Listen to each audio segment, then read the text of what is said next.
And I can't believe it is 2 months since we have last met. So I am so excited to be back and getting ready for the new membership year. We have a ton of information tonight, so I want to be cognizant of your time and go ahead and get started today. But welcome back, everybody. And we will go ahead and start off today with our CEO, Tricia Mellor. Yes, welcome everyone. We do have Krista's wondering if anyone else can hear. Is anyone else having issues hearing? You can raise your hands or anything if you can't hear. Okay, yeah, I'm hearing everything. So I think, Krista, you might need to log off and log back in or something. If it's on your end, that might work to clear it. Or you might be able to see the captions as well. But let's find out. So thank you all for coming and welcome to August. Like Amanda said, I can barely believe it's August and the summer has kind of flown by and we're already preparing for the new year. I also want to give a huge shout out to, we have camp staff and camp volunteers on this call tonight. So thank you all for making the summer possible. I have a feeling we might even have someone still sitting at a camp calling in, but it's hard to know. But we've had a really great summer at camp. So, and it's still going on. Farnsworth and Kelleford are still in session and Whispering Pines started this week. So thank you all for making camp possible and getting girls excited about the out of doors. It is one of our program pillars and really important to us. And I just want to again thank all of you who volunteer and give so much to Girl Scouting. It's really important to the girls that we serve and all that we do. So we do have a lot of news to share, as Amanda said, and I'm going to start off really quickly with a high-level overview of the results of the National Council session, which took place 2 weeks ago in Florida. So Amanda, if you can share that slide, that would be great. And there will be a breakout session on this. So I'm going to be doing high-level overviews, and then there's going to be breakout sessions pretty much on anything I discuss. So I'm just trying to make sure everyone, regardless of the breakout session you go into, gets this information. So Amanda's pulling up my really heavy duty slide here. So some of you might recall this slide from an earlier meeting when we got your opinions on how we should do things. So there were 7 proposals that delegates went and debated and voted on. A large number of those delegates were girls, and we'd really like your help getting girls to apply to be delegates from our council in another couple of years. But first, the constitutional formula on delegates, to amend the delegate formula going from 1 delegate for every 3,500 girls to 1 delegate for every 1,000 girls, that was defeated. Primarily because people thought we had representation and it was equal, across councils, and so we might as well keep it, and the national board has the authority to amend anyway. The constitutional amendment relative to diversity, equity, and racial justice language that passed as amended, and I'm going to show you what that language is on the next slide in just 1 minute. The language to change the promise and law, so it would be more forceful that was defeated. 4 hours of debate and activity, and that one was defeated. To establish a Girl Scout Gold Award donor designated scholarship, that passed exactly as presented, to a lot of cheers and excitement. So that was great, and I was really proud to work on that committee that helped establish that process and that scholarship fund. We also had a constitutional amendment relative to having council representation on the National Board of Directors by having the proposal was that 3 council CEOs would sit on the national board. I think when we brought it to this group previously, it was overwhelmingly probably was a conflict of interest, and indeed that was the overall opinion, so that got defeated. The proposal to allow a virtual NCS did pass with some amendments saying it had to be in an emergency. And changing the time of our delegate allotment, that also passed. That was to determine it 2 years before the convention versus 1 year. That's really very procedural. Most of you probably would never worry about that, but it's something that I get to focus on. So if you can go to the next slide real quickly, Amanda, I wanted to focus on the one about racial anti-racism. So currently our Constitution has a clause relative to diversity and pluralism, and it says that Girl Scouts advance diversity and pluralism in our movement in the communities in which we live. there was a proposal to state that we would add anti-racism. And that proposal was actually amended to add additional language. So our Constitution and your latest Blue Book will now say that Girl Scouts advance diversity, pluralism, and anti-racism, and actively identify and oppose racism by removing systemic barriers to participation in our movement and in the communities in which we live. So we can turn this off now, Amanda, on my slides. And the delegates, we have several delegates on the call tonight. They're more than willing to talk about the debate with you, what these means during one of the breakout sessions, but I wanted to really give you a high level. We did have 6 delegates, lots of troops and girls who attended, and it was pretty amazing to be in a room with 10,000 cheering Girl Scouts, except for pandemic area issues that might still apply. That part wasn't so exciting, but it was really exciting to be there singing girls, especially when, when you have 10,000 people in the room and all of a sudden someone starts singing a Frozen song. It would have been nice, make new friends, but instead the Frozen song, everyone sang and girls jumped up and down and cheered. It was quite exciting. So that was great fun. We don't know where the next convention is, but it will be in 3 years. So be on the lookout for that. We'll start talking about it as soon as it's announced, probably in December. So second, I wanted to ensure everyone on here actually read the news that we've sent out in our Outlook, that we are moving our Williston-based Mountaintop shop to the University Mall in South Burlington, Vermont. So it's not a huge difference in space or in distance, but we are going to be closing our Williston location to the public on Friday, August 25th. And that's to allow us to conduct inventory of our merchandise, to clean the space, to move things where they need to be, and to move into our new location. So we are opening right now. It's going to be a kiosk, a retail kiosk at the University Mall. And our intent is for that to be open, up and running on October 1st. And then we will be staffing that from Tuesday through Saturday from 10 a.m. to 6 p.m. As long as we find staff, we're actively looking for staff who are willing to work nights and weekends so that that store is going to be there at the time. Now, we know that a kiosk is smaller than our current space. We also know that a large number of the items in our current space have never sold. So what we have 10 years of inventory management that we know exactly what has sold and what hasn't sold. And it is our intent that we will be carrying the items in that kiosk that have been sold in the Williston store. I mean, there might be 1 or 2 items that won't be there, but we'll be carrying uniforms, bridging kits, fun patches, badges, and then some seasonal items once we know exactly how much space it is. Our lease with the University Mall is for 1 year. Okay. So it is going to be for 1 year. I see that there's some question about safety concerns. We've checked with folks. We've had the interesting part here for me is I know some of you have brought up safety concerns. We've had a cookie item at the University Mall for several years, and no one has ever questioned whether it's a safe location. So you've all brought something up out of the blue to us, which is really concerning.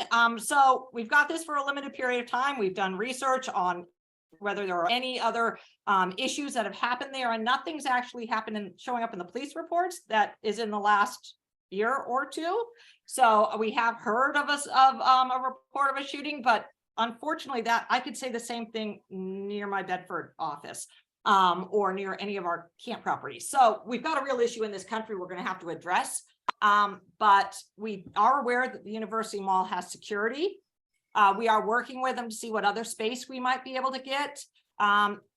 We did have some program space at the Williston office. I will tell you that as far as I was concerned, that was terrible program space. And our girls and our adults, our volunteers deserve better than a conference room that seats 6. So we are working on what other opportunities we have. Our staff are committed to offering programs. Staff run programmings in every county across our 2 states. So, the staff are going to be in 23 locations. We had offices in 2. So we have to make sure we're going to serve these counties the same as we do the rest of our states. And part of the conversation we're going to have later on here with all of you is what actually do you need? How can we best serve our volunteers, regardless of wherever you're located? So if you're located in Williston, or you're located in Berlin, or you're located in Bennington, or you're located in Bedford. We owe you a level of service, and we want to know what that you'd like that to be. And we're going to have programs. We know that the University Mall is working with us to run some program space up there, and we hope it will be bigger and better than what we currently had. And we also know that we can find program spaces in other locations, just like we have in every other community that we've run a program in. So there's a lot of questions, and we're doing a lot of work on that. And so we will see what we can do, but entering into another 5-year lease on space that was not really being used and did not meet our needs did not make any sense. So we've entered into a short-term lease right now while we evaluate other options out there, and we see what everyone else needs to do. Now, we also know that the Williston office has been our cookie cupboard for the last 2 years. And we are well aware that Bell has done a boatload of money, a boatload of work with regards to that cookie cupboard, and we will be having a cookie cupboard up in that region. We are actively seeking a new location, working with either our current landlords as well as other landlords, with the hope of finding a better space. You know, I know 3 years ago you had a much bigger space that was warm, and we will be looking into that. We're also going to identify what program supplies up there, where it needs to go, and that so that it's near where the girls need to serve. So we'll go into all of that. I know we have a lot of concerns. We're not replacing staff members with a vending machine. We are going to have a staff member who is going to be answering the phone and filling orders, just like we currently have. And we will be responding to issues. But you know, I don't know if you're all aware, but more than 75% of our staff work remotely. So regardless of what office you're walking into, you're not finding your favorite staff member. Because the staff are working remotely, because our volunteers have currently told us that they would prefer that we reach out via Teams, text, or phone call. One of the questions I'd like you to be thinking about, you know, post the pandemic, people don't come to in-person meetings anymore, at least that we have found. We don't have people stopping in our offices. I mean, there were many weeks when no one ever went into the Williston office, and there were other weeks where we might have had 2 or 3 people. We know exactly how many people went into that office every single, you know, we know how many people went into that office. For the whole 2 states, we need more people than that to be using these facilities. We owe an obligation to serve everyone across our 2 states. So I really need you to know what we need to do. We're looking for your feedback. We know that there's value in meeting face-to-face. I'd love to be out there face-to-face, but we also make sure you want to meet face-to-face. So give us some thought. How can we best serve our entire region? Do you like our virtual meetings? Should we have more meetings, less meetings? Do you read our emails? Do you prefer printed materials? Do you prefer the program guides we mailed you, or do you like to find things on the website? Would you actually show up at in-person meetings? Does your community have successful in-person meetings?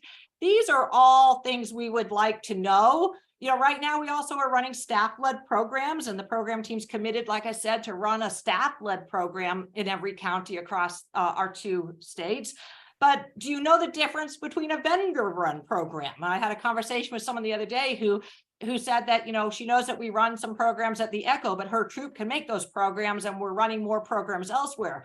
But those are all vendor-run programs. So, you know, we have vendors who run a lot of programs for us, and they make it seem lopsided, but those aren't our staff-run programs. So I just want to make sure everyone understands, and we have some real thought about this. We also obviously run a lot of virtual programs. Laura's on the call. She does a boatload of virtual programs that serves not only our 2 states, but girls from across the country. So that's that one. I could talk all night, but we've got a lot of breakouts and we want to hear from you. And I have one more very important piece of news some of you might not want to know about, because this involves our cookie program. So last year, well, actually it was, you know, in the springtime, we talked to you about the significant increases we were seeing in our cookie contract for the underlying price of cookies, the shipping costs, issues that were happening with the bakeries. We've gone out to bid because of those significant increases. We got your feedback, whether you support us moving to a different baker, whether you preferred Little Brownie, whether you had concerns with ABC. And after all that feedback and our contract negotiation, we entered into a new contract with Little Brownie Baker. Okay, so we also had talked to you about, well, what happens with regards to cookie pricing. I know every single one of you said, don't go to the quarters, whatever it might be, don't make our girls count out change of nickels and dimes. So as a result of this cookie pricing, oh, thanks, Flask. Glad you don't have any opinions about this one. I know you got a lot. So as a result of that cookie pricing, and because we're committed to making sure our troops get more money, we are going to raise the selling price of our cookies next year to $6 per box. Okay, $6 regardless of whether it's a specialty cookie or a standard one. It is a 20% increase. Our underlying price of the cookies is increasing more than 20%. So we've got a real issue here. Our specialty cookies are significantly increasing. But I can also let you know an area of big concern is every one of our neighboring councils is also raising the price of their cookies to $6, and one of them is doing $6 and $7. So these conversations around the prices of the cookies are something that I have had with every one of the CEOs in the Northeast, and everyone who touches our borders are all moving to this price. And I believe they've already told all their volunteers. So we're the last ones to share this news, but we are going to increase this price. Like I said, $6 for all of it. But what I think is more important to all of you is we're going to have a 20% price of cookies. We're also raising the troop proceeds by a minimum of 20%. So the average amount of troop proceeds will increase about 39% next year. That's the average amount of your troop proceeds. Some of you who are really top sellers, and I can ask, I'll address the Zoom licenses. I'll figure out what that one is, Tara, but I know what you're talking about. But you're going to receive a lot more details when the product program team comes into these items. But in 2023, troop proceeds started at exactly 65 cents per box. And it rose to 80 cents per box. Okay. And the opt-out was 10 cents. For next year, what we're proposing in our budget that goes to the finance committee tomorrow afternoon now and then to the board, we're proposing that troop proceeds start at 85 cents a box and will rise to $1.10 per box per package. And then the opt-out will be 15 cents per package, which means a troop could earn up to $1.25 per package sold. And we assume, based on our average sales of the past few years, that an average troop will earn $1.04 per box of cookies sold as compared to 78 cents. Okay. So there will be a product program retail store breakout. They'll go into much more detail that they can. The other big issues with cookies are that we're really working closely with the bakery and GSUSA on supply, because the supply is the issue that's held us all back. We also believe supply could be an issue next year. Flask is concerned, doesn't know the supply issue. We got supply issues here, but we're working on this. Also, the raspberry rallies are paused. There will not be any raspberry rallies for us to worry about, either online or not online next year. No raspberry rallies, because we want to make sure that there's enough Thin Mints. And if the bakery wanted to produce enough raspberry rallies to meet what they might be demands, we would not have enough Thin Mints because they're baked on the exact same bakery line. And I think everyone knows that, well, and everyone who I know thinks Thin Mints are more important than raspberry rallies. So we're pausing those. Okay. And we'll decide what's going to happen, or they'll decide what's going to happen in another year. But that's not going to happen. Now, let me see.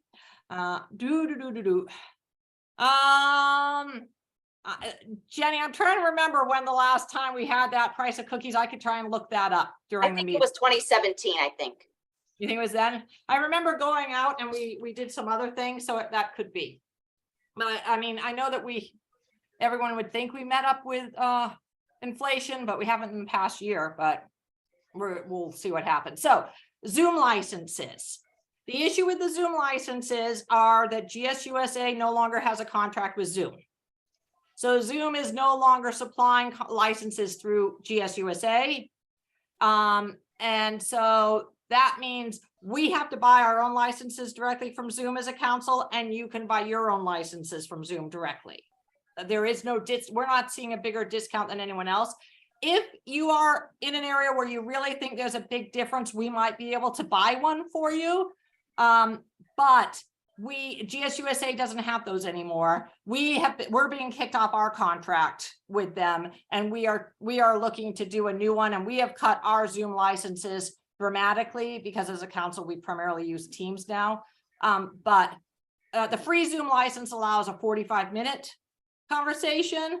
But there is a charge, and we can, like I said, if you have some issues with it or you need more information, Pat Mitlider in our office has been really trying to work on this and trying to notify everyone individually who currently has one of our Zoom licenses. Pat's been trying to work on that. We don't have a lot of volunteers on our Zoom licenses, but like I said, GSUSA doesn't have that contract anymore. So I can't, I think Zoom yanked it. You know, they didn't want to give it anymore, given some of the other issues that they're having.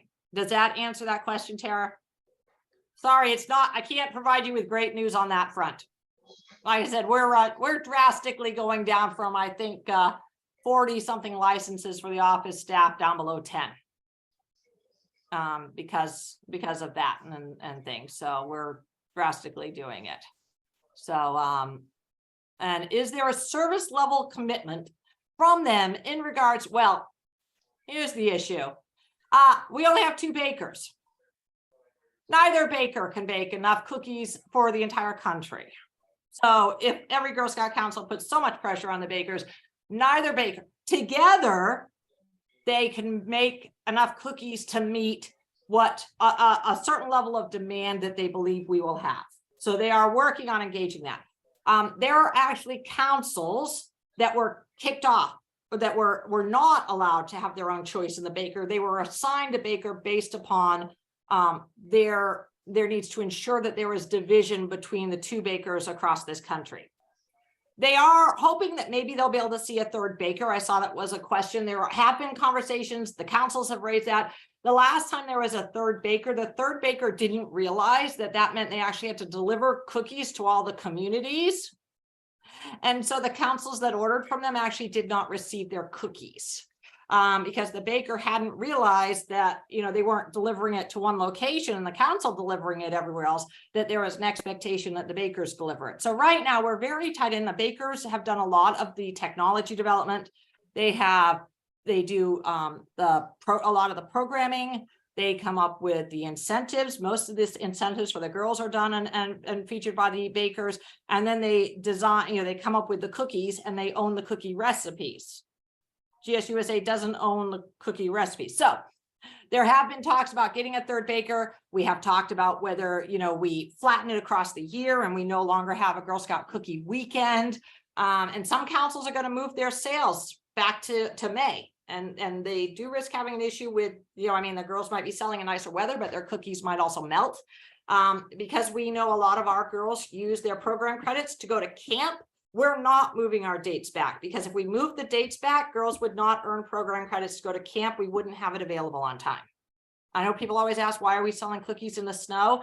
And it's because of those program credits and camp. And because most of you want your money to be able to go on spring trips or camporees or buy, you know, wrap up anything with your comps. So there is that one. But I've done a lot more than my share of talking, and I know there's other folks here. So like I said, I attempted to keep this high level. We'll go into much more detail, and we're all going to come back together after the smaller breakout groups so that we can talk about what type of support you're looking for, how we can best serve you, what type of staffing do you want to see, or any of that. We want to know that in the future. So I'm going to turn this back over to Amanda, and I'm going to mute myself for 1 or 2 minutes. Thank you, Trisha. Real quick, I'm going to go ahead and start sharing my screen, and we're going to move through some of the other items we have to cover real quick tonight, and then we will go into our breakout rooms. And as Trisha said, when we come back, we'll also be able to continue the conversation.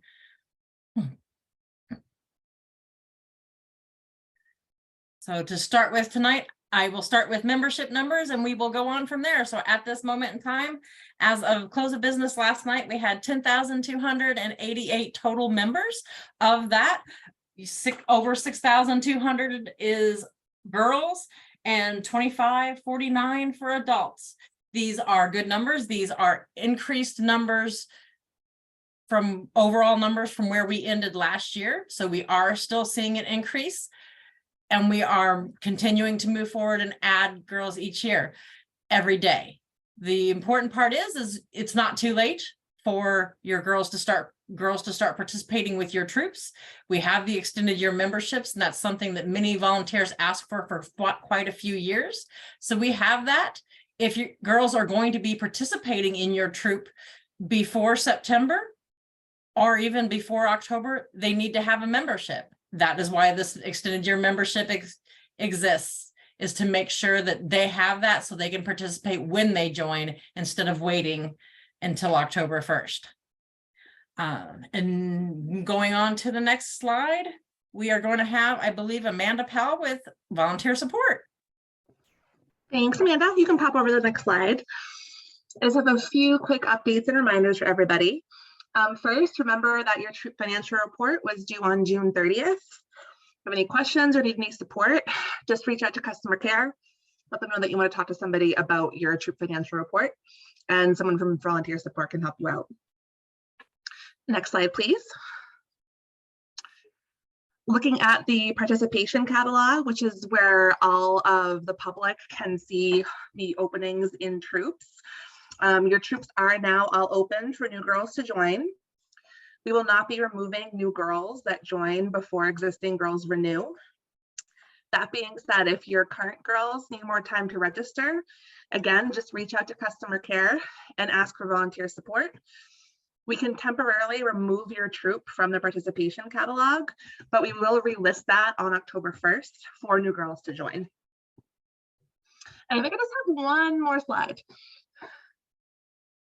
Yes, and my favorite reminder, we still have funding available for service units. We could help you fund camporees, overnights, World Thinking Day, etc. All you have to do is email customer care with information and cost projections. Amanda and I will have an amazing time looking at it, maybe asking you some questions, and then hopefully getting it approved so we can get you some funding for some great events. So please, please, please, please, we love doing this piece. And that's, I think, all I got. Thank you. Thank you, Amanda. I believe next I have some updates from product sales. We do. Hi, everybody. Go to the next slide, if you would, please. Before we get into cookies, and I know you all have some questions about cookies, we don't want to forget that we are right on the cusp of having our exciting fall product sale. It will run from October 2nd to October 29th. This year, the mascot is an ocelot, and the theme is Own Your Magic. On the next slide, Amanda, we do have some new things, and this is so exciting. One, we do have a new food item, a cheddar caramel crunch that is really, really yummy. But on the magazine side, we do have some Tervis cups, and we have a bark box. Now, this is hilarious because they're going to send you a little box of treats, and they're going to send you that adorable hat for your dog. It comes in a great little box, and that will be available. I'm sorry that I didn't jot down the price point, but it is something that will be available, and it will be considered an item on the subscription side of the girls' orders. On the next slide, the next thing that is super duper exciting for you all is that troops will now earn 20% of the retail price of the nuts, chocolates, and candy items. This is tremendous because this is going to give your troop a super start with some funding to be able to start some great activities. Troops will still earn $3 per subscription, and that, as I say, does include a purchase of the Tervis or a purchase of the bark box. So that is considered one purchase, an item. So more troop proceeds means more fun for you and your girls. Next slide, please. I just want to remind everybody that training is available on the calendar. We are going to have virtual trainings on September 6th and September 7th. And we'll have in-person training on September 9th. And if I'm not mistaken, I believe not only Todd from Ashton Farms, but I believe Doug is going to attend as well from M2. So if you have not registered, if you're a service unit person in your community or support the service unit person, registrations are available on the calendar at girlscoutsgwm.org. We hope that you register soon because we do have lots of information. Additionally, there are a couple of service units without a CPSC. We will have those materials sent to the Bedford office and we'll coordinate with those troops in those areas. So if you are one of those areas, do just call customer care and ask for us to help coordinate that for you. And I think that is all that I have from product sales. We'll see y'all if you have some questions in the breakout room. Thank you, Robin. I believe my next is going to be girl experience. Thanks, Amanda. We can go to the next slide, please. And wanting to keep things short for tonight, I just wanted to promote two larger weekend events that we have coming up in September. So the first one will be Farnsworth Weekend, which is our adult camping weekend.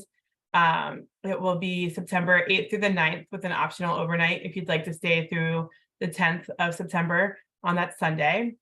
Friday night, people can start checking in at 5 o'clock. We will have some activities happening in the dining hall. You are on your own for dinner Friday night. Then we will be having breakfast and lunch in the dining hall on Saturday, along with all of our great workshops that we'll be offering. And then if you are staying overnight to Sunday, again, dinner would be on your own Saturday night and breakfast Sunday morning would be on your own. Registration is open. We are very excited. We have, I think, almost 76 people, or sorry, definitely 76 people, almost 80 registered so far for the weekend, and there's still plenty of room. The cost is $75, and it does include the 2 meals on Saturday, your overnight accommodations, and the event patch. And if you would like to donate items to our silent auction that we'll be having on Saturday, you can reach out to customer care and talk with our advancement team about that. And the next slide, please. And then the following weekend, also at Camp Farnsworth, we will be having our outdoor adventure workshop for older girls. This is for our cadets through ambassadors. And there'll be lots of opportunities and different programs for them to participate in throughout that weekend. All meals will be provided in the dining hall. Girls can choose to participate with their troop or just come as an individual. The registration cost for that weekend is $95 per person, and that registration is also open and available on our activities calendar on our website. We have lots of other programs that have been scheduled throughout the fall that are on the activity calendar. So make sure that you're heading over to our website and checking out that calendar frequently, as we're also continuing to add new programs as we get all the details solidified. And I think that was all the slides I had for today. We should all be back. Oh, Welcome back, everybody. And at this point, I believe I'm going to turn this back over to our CEO, Tricia. yes, thanks, Amanda. And thank you all for being with us this evening. So right now, I want to hear from our volunteers. What is the #1 way we can support you and your troops? Anyone? What is the #1 thing we can do to support you? We can clap, we can cheer, more local programs. And what do you mean by that, Danny?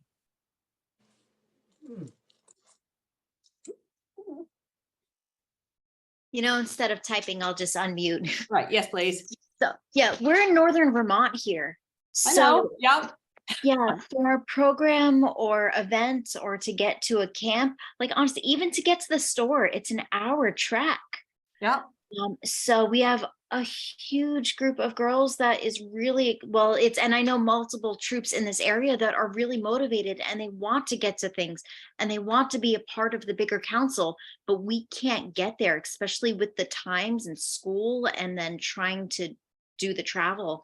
We can't engage with a lot of the programs well. Okay. Or the members that would like to engage. So for all age levels, I mean, really more, and I see the Bev's also joined, more regional events. So are there, I mean, one of the things I'd like to challenge you all to is when you're saying more events, if you can tell us what event it would really help us, because we can't read minds, and there's nothing more disappointing to someone who's putting on a program or event to have no one register for it. So, you know, if you know that you've got 25 or 30 people in your service unit, or 3 people in your community or town who really wants to do a special program, that's a lot easier for us to react to than for us to just kind of pick out of the blue and take wild guesses. So if you know for a fact that your troop really would love to do archery, but they can't get to one of our camps where we run archery, if you could let us know that, that will help us plan a lot better, because a large number of our programs get canceled every year, regardless of whether they're located anywhere without this within the council. And so we'd really like to have your partnership on that. So I'm gonna throw this back a little bit. We are more than willing to try and run program, but we need girls to want to be at those programs. So let's have some more conversation and, you know, reach out and be, you know, like really a little more, what does that mean when you're talking about it? So, and I like the idea of a camporee. I think there was some talk around that is running kind of like a big council-wide camporee either this year or the next year. So that's a good idea from Lexi and Terry. And put some resources into Twin Hills. Well, we're going to be doing a long-range property plan this coming year. And that's when we'll be getting information, because the last time we did a long-range property plan about 10 years ago, we were specifically told not to make changes to Twin Hills, to leave it as a very rustic camp. So I have opinions. Yeah, so we'll bring that up at the long range property plan. So we'd love to put some resources in as well. So Mel, yes. Well, I'd love to see the Bulls training done in Kettleford rather than going all the way up to Vermont. But the second thing, and I think I mentioned this somewhere along the line before, I would love to see a woodworking building thing done as more of a community event. Whether it's that we're like somebody's leading us and we're doing repairs at Kettleford, or we're coming and doing something, because I find that that's a skill that many people, like I as an adult, would like to learn more. Many troop members would like to learn more, but it's hard to find somebody that is appropriate to teach us that and to teach us the tools. That's just a harder one to get the guidance on and to feel that you're doing it safely. So I think if that was something that was offered council wide, where we could all like come and do that as a day event, I think that would be a great opportunity. Okay. Yeah. Okay. So that's good. So it's I like that, real specific, gives us real something to work on, and not just for Kettleford, but to consider bringing that in other locations. Woodworking is something that I've always considered and I'm a bit passionate about, but I know I could be crazy. So I'm glad to actually hear that real specific.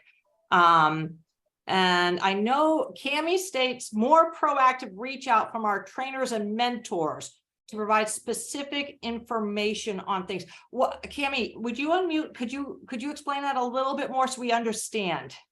Would you mind? Yeah, sure. Thanks. We're just a new troop and new leaders in our troop, so we don't have any background information on things that are like coming up and stuff. And so I feel like sometimes we're a little bit late to the party when we're trying to figure out what we need to do and things like that. Okay. And we haven't really gotten any reach out other than the initial like setting up the troop funds and stuff. Okay. It's just been, we thought that there would be a little bit more. Okay. I'm making sure I write that We down. kind of just need our hand held at least the first round, you know? Right. Yeah. No, I understand. You should have your hand held for Sorry the first for the round. baby. You should have your hand held for the first year or longer. So I understand it in that. So and we've got our volunteer support team on here listening in carefully as well. So that's that's real important as well. So I think I've got that. I'm trying to read Thank you. things, and I've seen bowls training at a lot of places. I know that that's out there, not just bowls training at Farnsworth. So the team that does outdoor training, I know that they're listening in, and we'll work on that. And if you're interested in becoming a trainer, please let us know, as well. So we'll talk about that. Flask might think, not Flask, but Strings might think I'm nuts, or Christine, but we really want to do some other things. And then I saw that the question about how can we connect our troops together, and how can we connect troops? And I mean, that's one action of the communities, but a large number of our communities do not have volunteer support coordinators who are engaging those communities and helping them to connect. So I know Amanda's team is really going to be reaching out to communities to see how we can help you connect more if you don't have a community team to do that for you. So we really have to work on that. And that's one of the things where we're talking about, is it in person? Is it virtual? How do you want those members? Go ahead, Amanda. Sorry. And if you or someone you know of in your community that doesn't have a service unit team would be interested in helping just to coordinate communication and get the ball rolling, just reach out to customer care. They'll get you in touch with someone in volunteer support, and we will be really excited to talk to you and get that rolling. Like, really excited. Yeah. Yeah. And I know Danny's made the comment about first aid, boating, archery, lifeguard training. I'm sure that that's gone, the outdoor teams looking at that. I know we have a big week of training with the staff each early summer, and several of our volunteers have taken advantage of that, but that week doesn't always work. So we'll see what else we can do. Yep. Oh, and we do have a STEM mobile that we're bringing out. The program team has a plan to bring it to different regions and really base it in certain locations for the month. So they've got some of that work going on. The other thing is if you know of a local vendor that you love going to, so you go to such and such a place, the such and such planetarium or museum, and it's absolutely fantastic. Your troop's done a night out there or something. Share that with us so that we can open that and maybe provide that to other troops and other communities. So a lot of these, I think it's called Stonewall Farm, that runs a lot of programs for us. That was first found by a troop who went there to their maple syrup program. So if you could really let us know what you think is really great in your communities, you're the eyes and ears for us, and we'd love to hear it. So troops requesting the STEM van right now. The program team is more going to kind of go out, or the recruiters are kind of going out to different regions right now. We don't have enough staff to get it to go to individual troops for badge events. So we're kind of working on that, but we're trying to get our staff back to where they are and where we have the capacity to go back to troops for some events. So right now they're going to hit areas and more larger resources. I don't know if Christine or Strings want to share a little bit more about what that plan is, but I know you've been working on those plans. I can talk a little bit more about what we're thinking. Thanks, Christine. Sure. So what we're thinking is that the STEM van will be based, as Tricia was saying, in certain areas around the council for about a month at a time. And then our plan is to offer up, 3 to 4 different program choices and various dates. So some evening times, some weekend times, trying to be able to work with many troops, different schedules, where you can sign up for the program that your troop is interested in and a time that works for your troop. We still are in the process of working with our data team to figure out how we can get this logistically set up in our activities calendar so that you all can see that. But that's kind of where we're going. I know we're looking at some time over on the seacoast in southern New Hampshire, some time up in the Burlington area in northern Vermont, and then continuing to look at additional places to move the van to throughout the year. Just trying to find locations where we can, have a space where we can park it for a while, but we also need access to be able to plug it in so that we can charge some of the different program pieces that are within the van. But we're definitely working on that and seeing what we can do. So again, if you have any suggestions on somewhere that might allow us to park a really huge Girl Scout van in their parking lot for a while and allow us to plug it in, let us know. Is there any sort of video that actually shows troops what the van actually does so that they have a better understanding of how to use it? No, I don't believe that we have a video at this point, but maybe that's something that we can work on as we get it out there and doing some of that programming. That's Because a I good know idea. I've had several people say, like, I see the van, it looks like a really cool resource, but I have no idea what it is or what it's for. And Yeah. I have no problem saying I'm one of those people that's like, I don't even know what's inside of it. So that Yeah. would be super helpful. So we have a better understanding so we could know how to use it. Absolutely. Yeah. I see. I got Cassandra and Ashley on the call. So hopefully they're taking some notes, and we can definitely work on putting together some kind of video to show off some of the different programmatic aspects of what the STEM van can do. And they're working on new items too, because when we originally rolled it, I mean, we rolled it out. And 2 weeks later, we were told we had to lock everything down. And, so that great big kickoff was really different. So it's, I like that there's a large parking lot with a solar facility, powered facility, pretty cool. So, and I don't know if there's gonna be a mom and me trip, but I know that was real popular. So I'm glad that Jessica liked that. I've talked about that to some other people. Field microscopes. Yeah, that's pretty cool. Okay. What other ideas do you have for us to be able to support you? Are these meetings helpful?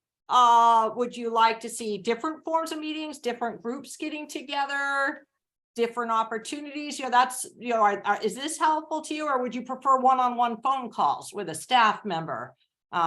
What type of support in that regards would you like to see?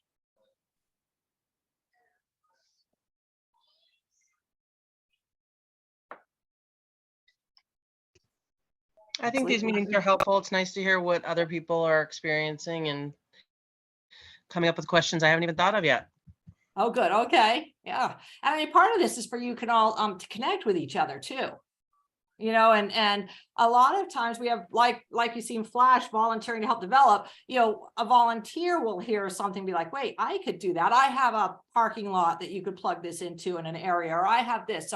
So I'm glad that these are helpful. And one of the things that I'd love is coming up into a meeting, you can always contact us and say, would you be willing to talk about this?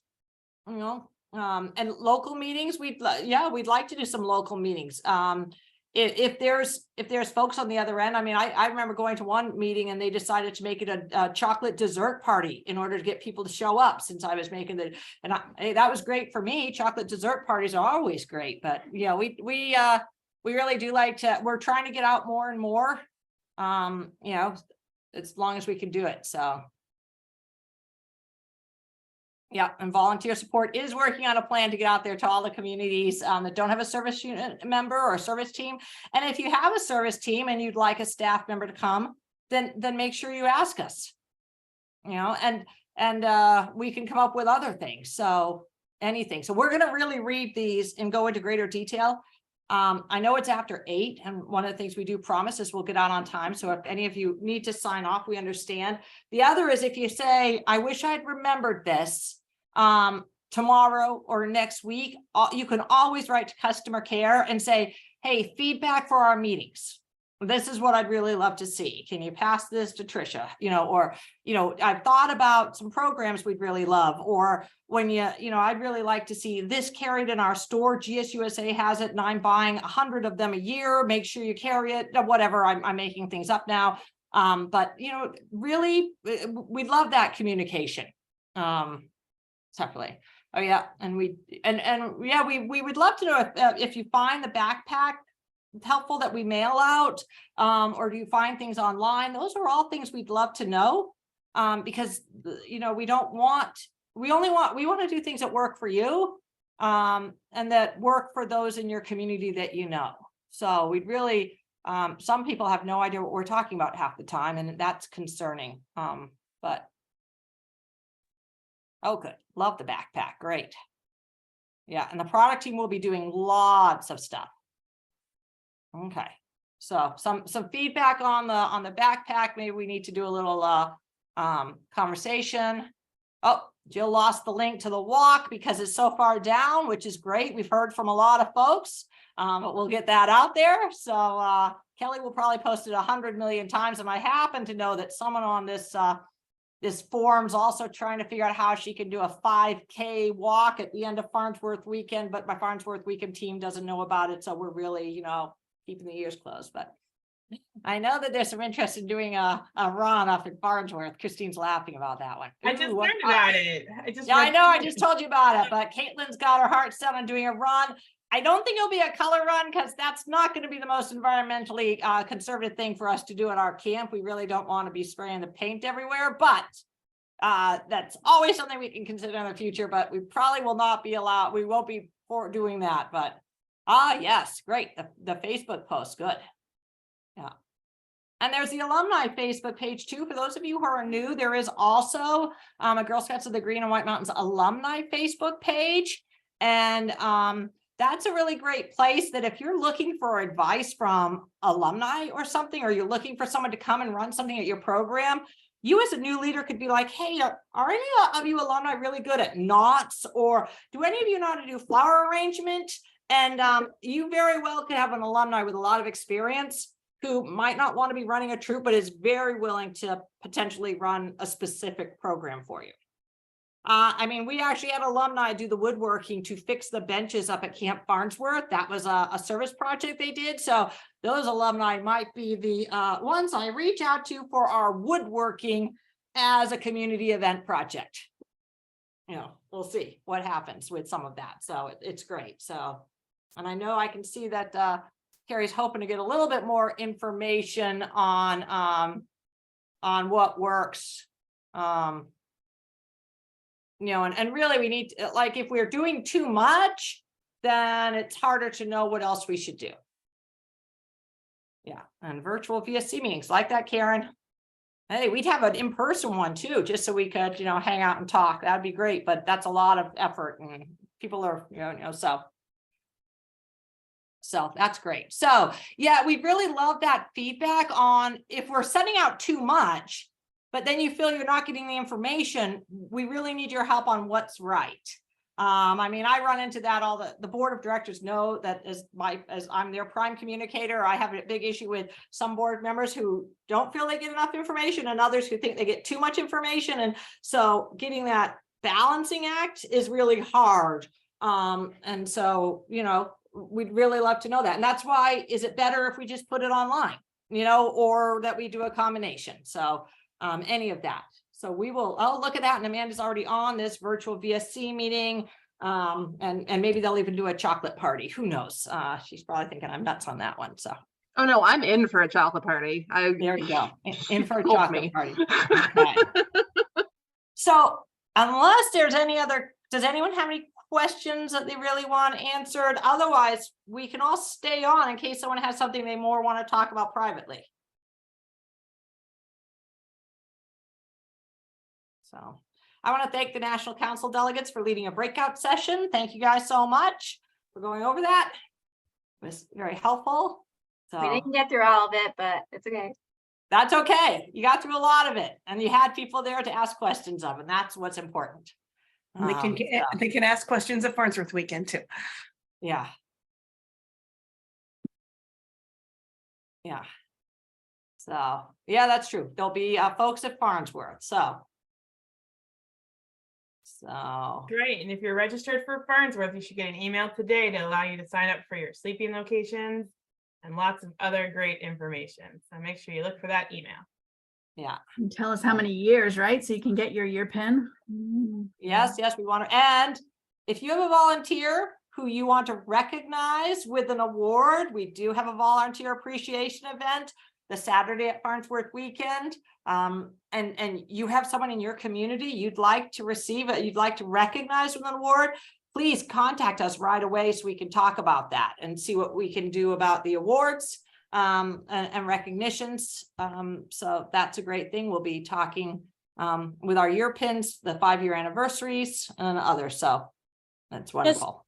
Just for the record, the reaction at Twin Hills for the new year pins was really fantastic.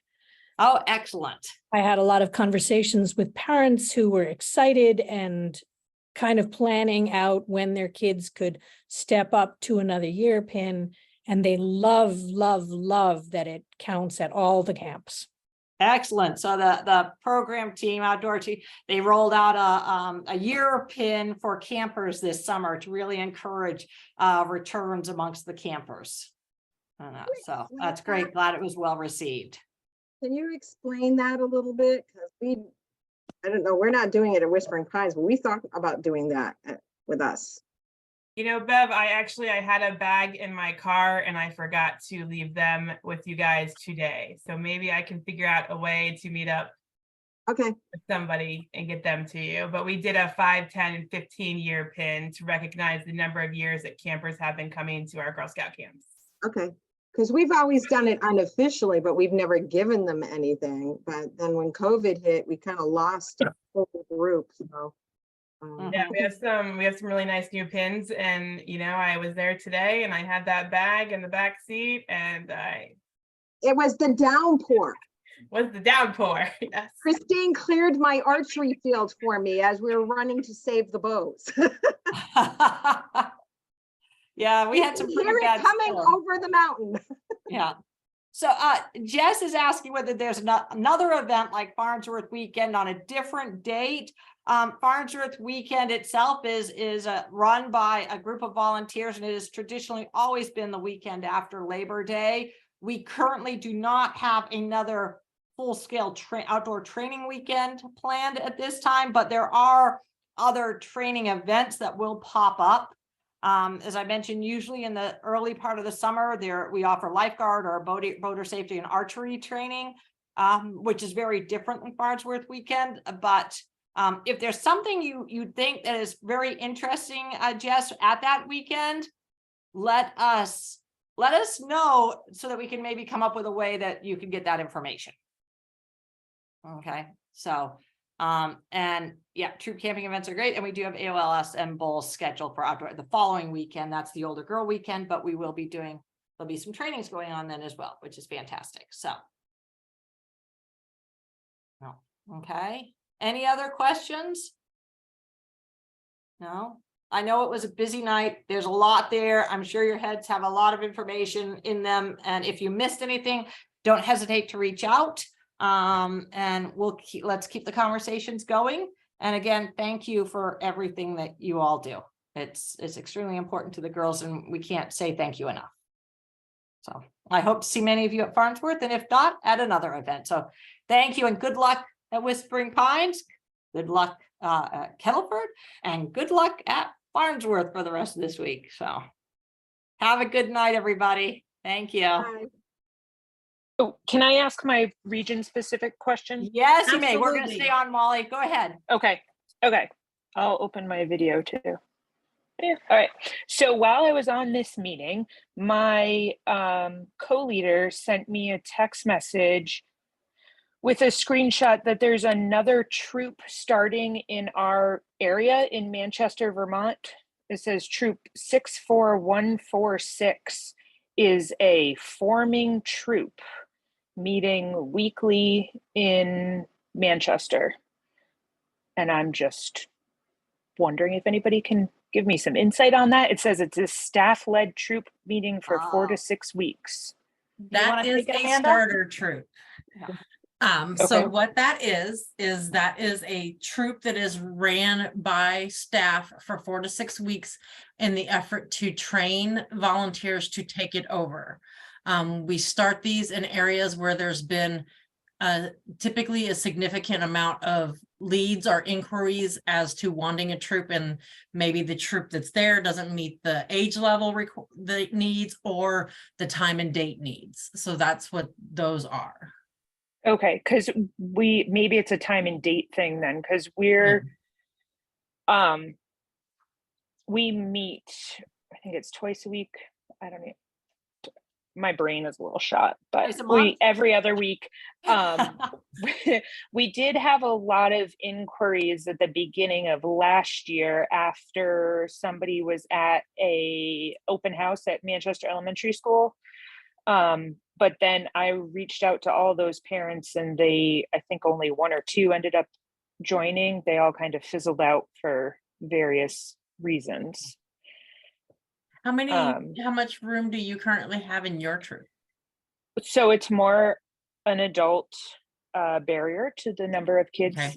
A volunteer. So I have 2, myself and my co-leader, who are, committed to being at every meeting. And I think right now we have 11 girls and we do have daisies. So Okay. our limit would be 12. Right. So, I mean,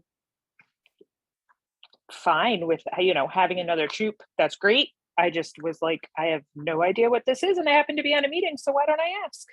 So Absolutely, it's really no. a recruitment effort, Okay.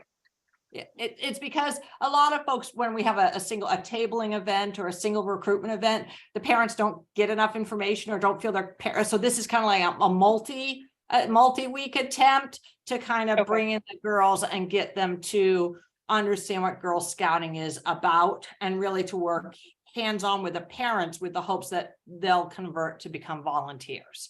And that they won't be so scared at the concept of it. So that when someone from Amanda's team or Tammy team, or Stephanie's team contacts them to talk about, well, would you like to be a volunteer? They're not like running away and saying, we've heard it's lots of work. We really want them to be part of the hands-on effort and supported by a staff member who's going out there to run this troop. With the hopes of, maybe we'll only have 3 girls the first week. Maybe they'll bring some friends. Maybe we'll get some parents. Let's keep the fingers crossed that this is a success in your region and that you can see more, some additional growth to your troop, or really the adults, like you said. Yeah.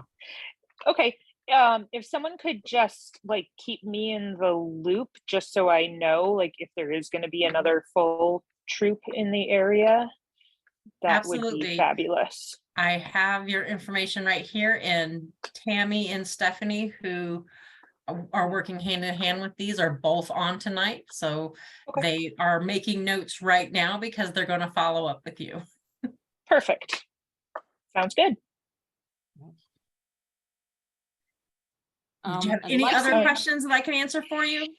Lexi and Terry in the chat Not are right looking now. for a flyer on product sale information. But I don't quite understand the whole question, because on the next part it said, I have had so many signups because of, I don't understand. Do you want to unmute and explain?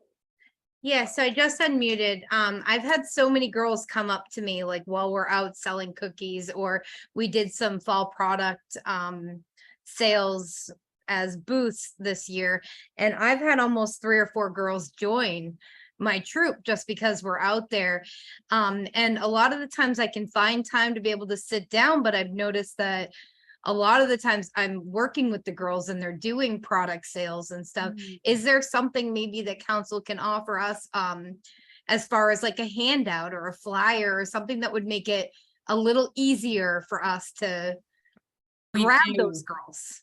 We do. We have small, they're like 4x4 takeaway cards that and flyers that we'll provide to any troop at any time. You just have to let us know how many you want. So Tammy sends those out. So she's taking a note right now so we can reach out to you and find out how many you'd like from us. Are you guys able to identify who Lexi and Terry are? Oh, I can put my camera on. I'm sorry. No, I'm just looking for your list. Is this We're in Manchester and we're troop 60417. 60417. Okay, you guys got that? Manchester, New Hampshire or Vermont? New Hampshire. We're talking about Camp Kettleford. So that one I got. The 60417. Okay, right? You got that, Needing Tammy? something specific though to the product programs, is that what you're asking for? No, recruitment. Recruitment. How to join. So they've got lots of girls. You've had lots We of can girls get in the you past. That's great. registration forms and flyers and takeaway cards and I was like, all the 4 stuff of to the have with girls- you. Yeah, 4 of the girls that are active at our troop right now, we got when you guys had the mall space, we got 2. When we had Awesome. our troop holding there, and then we've gotten 2 from just cookie sales. Yeah, Nice. yeah. That's Yes, the we can nice definitely get you visibility. all of the things. Yeah, that's the nice thing about the malls. There is a different visibility sometimes, and we get in touch with different people that maybe we haven't otherwise. Right. And that goes for anybody too. If you're doing any kind of thing outside of, with your troop or whatever, and you think that some recruitment materials would be beneficial, just let me know. I have a job form that I'm putting it in right now. awesome.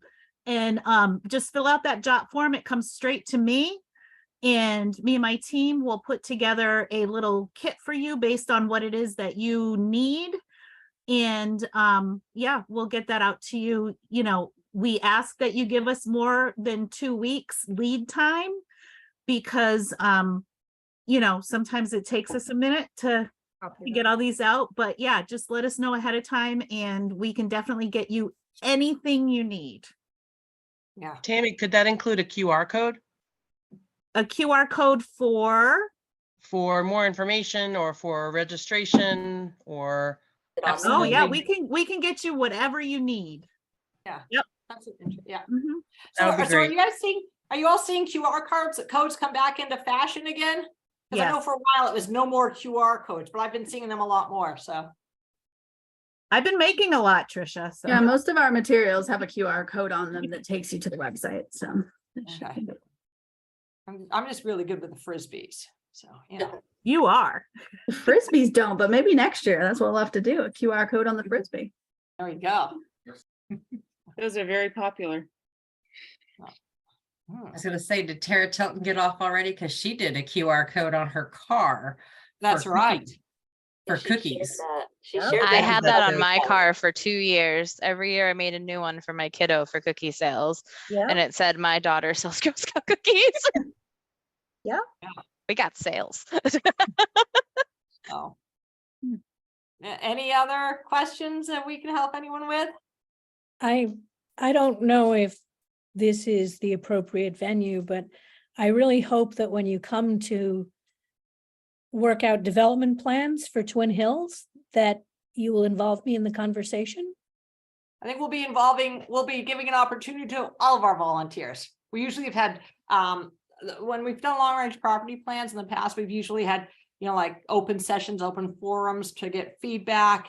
I mean, the biggest thing that will prevent us from our plans are our resources. Yep. Right, and that's what I was gonna say is we held a lot of these similar town hall in person because it was pre-COVID, all over both states. And we had a lot of feedback also from whole troops would come and girls would come, and they, especially with the properties that they were passionate about and what they wanted to see.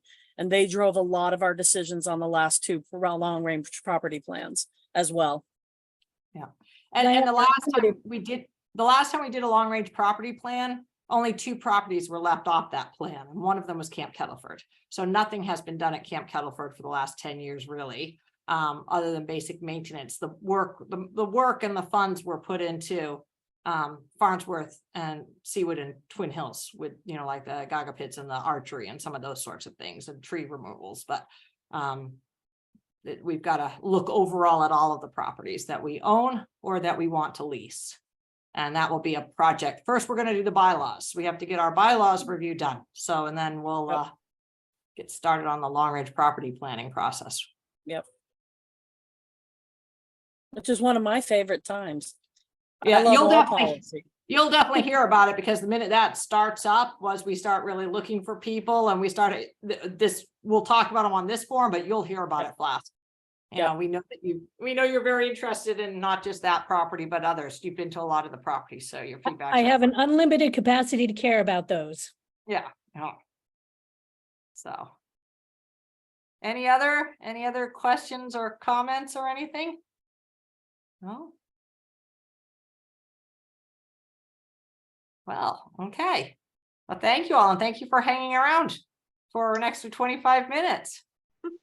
Thank you for the information tonight. No, you're welcome. Welcome. Take care. I'll see my members of the finance committee tomorrow at 4. We'll get that budget approved. Yep. Hopefully. Trying to put a little pressure on a couple. At least the first approval. There we go. Yes. It's got to go through finance committee before it goes to the board, but everything helps. So thank you all. Wonderful.